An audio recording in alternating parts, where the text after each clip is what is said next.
Среда, 26 март, кратки вести во 12 часот.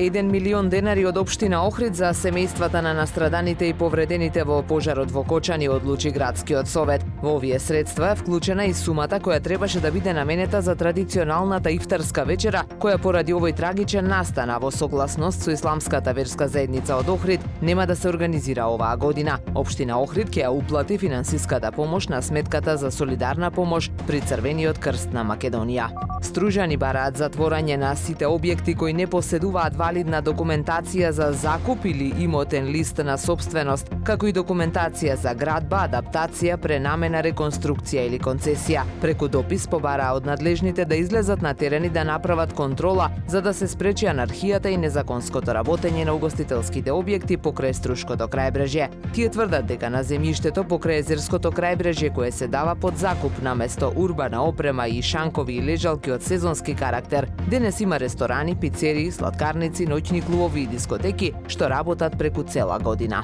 И денеска продолжуваат градежните работи на дел од улицата Македонски просветители. Во моментов се работи на потегот пред пожарната, каде се отстранува стариот асфалт и се подготвува подлогата, поради што е отежнато движењето на овој дел. Неофицијално на Македонски просветители ќе се работи на потегот до крај на улицата кај Охридската пожарна и натаму кон улицата Аба Семин.